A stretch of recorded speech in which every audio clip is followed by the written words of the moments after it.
What's up guys? Downshi Vinci here. For today's vlog, meron tayong ko-compare na Yamaha MT-03 and then Yamaha R3 para mabigyan na rin kayo ng impression, ideas kung ano bang kaibahan ng dalawang bike na to. Basically, halos same lang sila.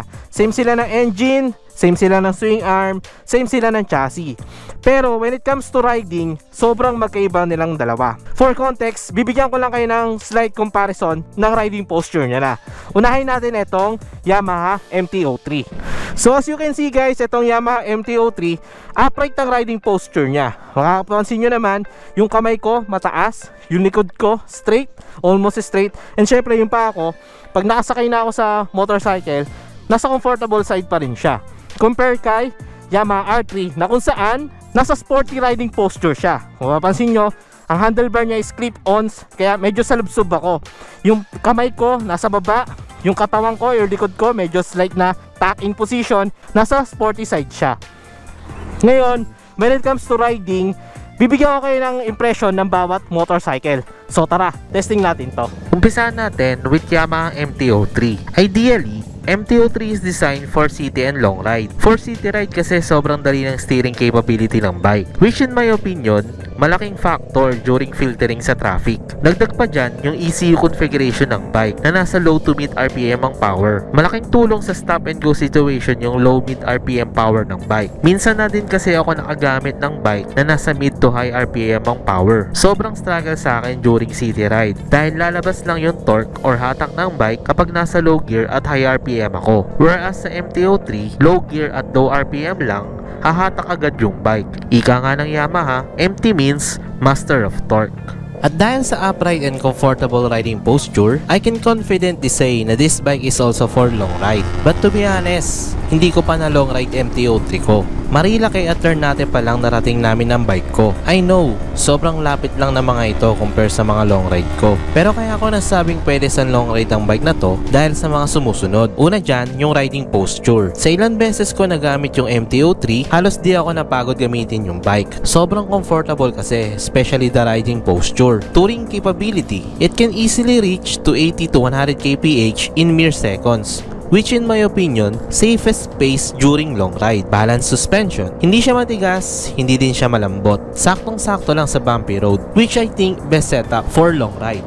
Dagdag ko na din yung cornering capability ng bike. Isa sa hinahanap at naging factor ko sa pagpili ng big bike is yung cornering capability nito. And technically, this bike is literally not designed for cornering. Pero nung first time ko na matest ang MT-03 sa corner, naging comfortable agad ako. I can handle corners easily with this bike. I can tackle corners comfortably without hesitation with this bike. I love riding this bike in corners. Pero hindi perfect ang bike na to for cornering. At dito na papasok si Yamaha R3, ang sports bike kasi ni MT-03. By the looks of it, this bike is designed for cornering and track day purposes. It has clip-on handlebars, which in my opinion, designed to tackle corners, fully faired plastics and windshield for less wind drag during high-speed run, sport bike design for racing purposes. I tested the Yamaha R3 for a few times na, and I can honestly say na every time I'm riding this bike, feel ko lagi ako nasa race mode. Feel ko gusto mag-corner ng bike. Feel ko gusto sumabak sa racetrack ng bike. Since this bike is designed for that. Pero baka isipin nyo, since this bike is technically a sports bike, does this have the capability to use for commuting purposes? To be frank, yes and no. Yes, dahil hindi naman siya sobrang sporty ng riding posture ni R3 compare sa ibang bike na aggressive. Sample na lang si R15 and KTM RC. And I think even though na clip-on handlebar siya, nasa medyo upright riding position pa din naman, which I think tolerable during commuting. No, because compare with MT-03, salubsob ka ba din dito? There are times na kapag na-stuck ka during traffic, possible dumating sa point na mangawit na leeg or back part ng body mo, which yun ang madalas may experience ng friend kong naka-R3. In short, sana yan lang. In my humble opinion, both bikes has the advantage and disadvantage. MT-03 is very versatile bike. It can do long rides, it can commute, it can corner. Yun nga lang, based sa experience ko, every time I tackle sobrang tight or fast turning corner, I had to brake more para makuha na maayos yung corner. Hindi kasi siya kasing flickable ni R3, which I think dito lalabas yung advantage ni R3 during cornering.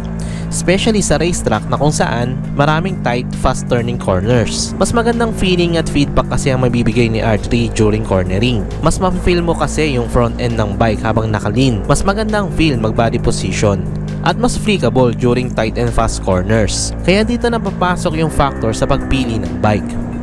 Kung ikaw yung tipong rider na mahilig at hardcore mag-cornering, madalas mag-track day, have a spare bike for commuting purposes, I think bagay sa'yo si Yamaha R3. Pero kung ikaw yung tipong rider na ginagamit yung bike for commute, weekend ride, long ride, at kung saan-saan ba, MTO3 is the bike for you. Dagdag ko na din, especially sa mga nakakalam ng motorcycle ko, as you all know, I chose Yamaha MTO3 over R3 even though I love cornering. Pinili ko si MTO3 dahil sa riding style ko. Totoo, meron akong spare bike to use for commuting and long ride purposes.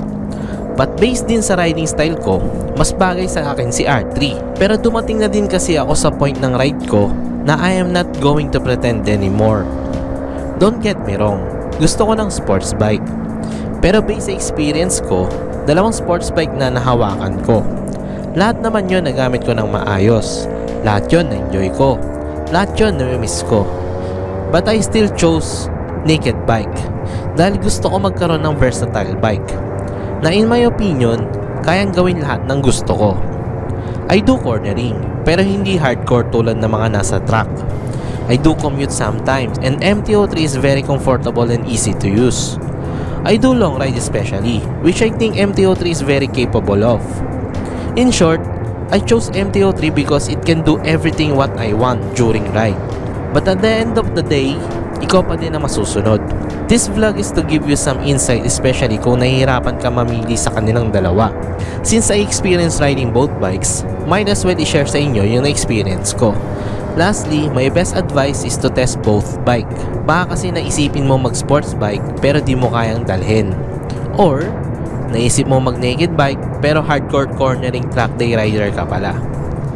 Kaya much better na humingi ng opinion sa ibang rider at matest yung mga bike na gusto mo. So ayan guys, I hope nabigyan ko kayo ng idea kung anong motorcycle ang para sa inyo. Ulitin ko, siya R3, kung gusto nyo yung mga tipong nagko-cornering kayo, nagta-track day, at the same time nag-weekend rides, okay na okay si R3. Whereas kung nasa, naman kayo, nasa commuter side, gusto niya city riding, long ride, etc., mas okay siya. All in all, halos pareho ng bike na to, kayang gawin lahat yan. Kayang gawin lahat ng meron si R3 kay MTO3, and then kaya din naman ni R3 na gawin yung kung anong meron kay MTO3. Kumbaga, nasa rider na rin talaga yan kung tutusin.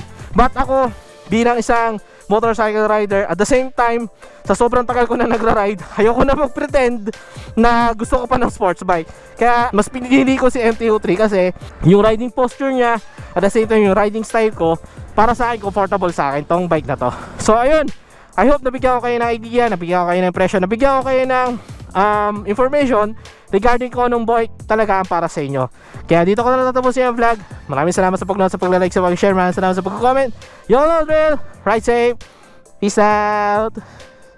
Shoutout kay James, maraming salamat sa iyo Brad, videographer natin.